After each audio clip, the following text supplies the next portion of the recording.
This is pretty interesting. SRD 5.2, which is the 2024 rules or rules update to the 2014 5th edition rules, are now on the Creative Commons. Wizards of the Coast has voluntarily placed those on the Creative Commons, and it's significant because, they promised to, but there's nothing holding them to that.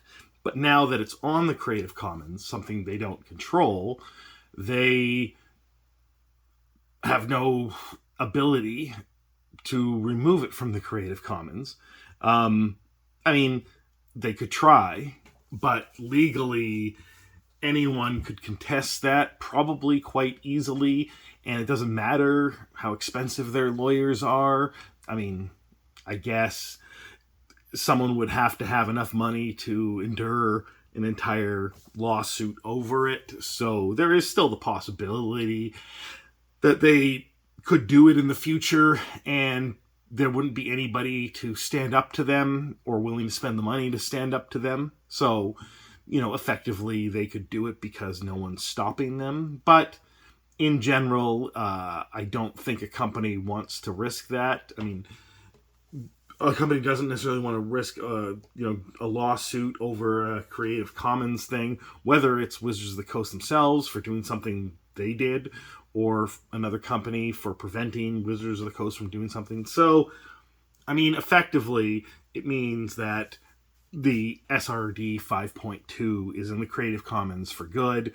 I don't see why it would ever get revoked, but I wouldn't say there's a 0% chance. I also wouldn't say there's a 10% chance. I just don't see it happening, because they can always move on to another edition anyway that doesn't involve 5th edition or the update to 5th edition. So basically, I think at least all of 5th edition is on Creative Commons. I don't know if OD&D or Advanced Dungeons & Dragons or Advanced Dungeons & Dragons 2nd edition or Basic Dungeons & Dragons or 3rd edition, 3.5, 4th edition. I don't know if they're on the Creative Commons, so if you know anything about that, let me know below. But it's kind of interesting. And I remember when the OGL first started, and I can't remember what it was called before. So the open game license, whatever it was called before, whether it was still the OGL or something else, started sometime at the beginning of 3rd edition or sometime during the release of 3rd edition. And I believe it outcropped from this idea of freeware, which was a very common thing on 90s internet and prior to, having high-speed internet when we were, doing dial-up and having the funny noise from our computer. But the point is that a lot of people were going on to various forums and other places to get free software that people had developed and designed. And often it was the kind of thing that, someone had done in their spare time, and they were doing it for, what people would call clout today. Others were doing it for profit, but they thought, and a lot of them are right about this, that if you give it for free and then ask for donations, people will donate and you can make money that way. So there were varying different economic models for this freeware, and how free it was changed over time. Maybe it was on a downloadable on a website with advertisements, so that was another way to fund it, that kind of thing. But the point is that the original open game license, the D20 system, was the first, I guess, analog thing to use that kind of model. Maybe not. Maybe there were other types of things that happened in the past, or different economic models for, fanzines may have been something similar to that. Maybe may have been a precursor. But the point is that I think it was clearly an influence on this open game license where anybody could use part of 3.5, the the mechanics mostly, and some of the monsters and some of the other cultural elements. What's interesting is that I only recently learned that you can't copyright game mechanics. I'm not even sure you could trademark. Yeah, you probably can't trademark them. Maybe you can patent them. That probably is why you can't copyright them, because they're supposed to be patented.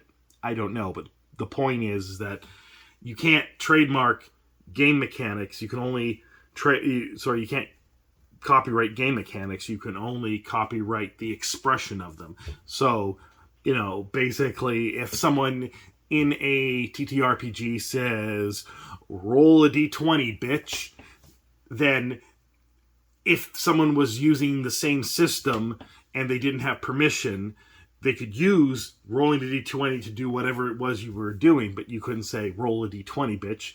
And probably you couldn't say, roll a d20, loser. You could probably only say, hey, buddy, roll a d20. Something like that. So, basically, I don't know if they recognized back then that the game mechanics weren't copyrightable, but probably. I mean, these companies had lawyers and could easily have copyright lawyers that would be able to tell them something like this, although maybe lawyers not that knowledgeable about TTRPGs. I don't know.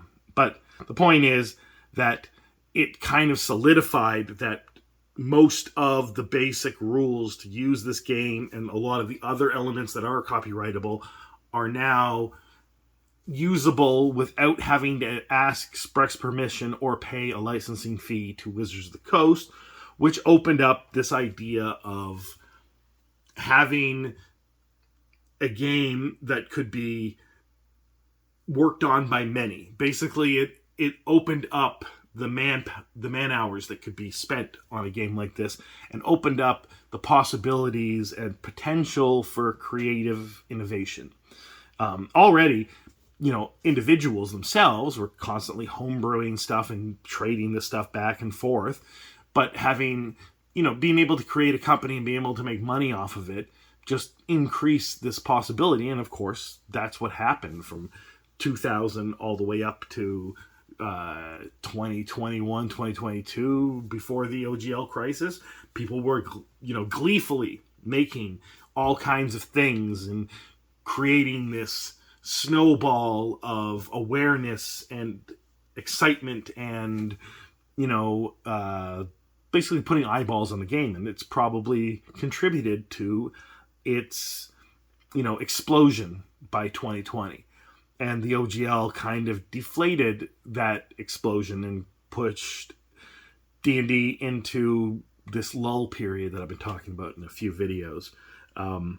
And maybe this adding of the SRD 5.2 to the Creative Commons may put some more confidence back in some people, and maybe we could start to move towards this point where we're, it's 2016 or 2017 again, and everyone's excited about Dungeons and Dragons, and everyone's talking about it, and everyone's playing it. And then, of course, the ability of that to help other TTRPGs and help other people find other TTRPGs, and then, the whole industry does well when Dungeons and Dragons does well. I mean, you can see that. I mean, prior to Wizards of the Coast buying TSR and creating 3rd edition, things weren't going that great for the TTRPG industry. And then things started to improve, and then 4th edition didn't do well, and things weren't doing so great, although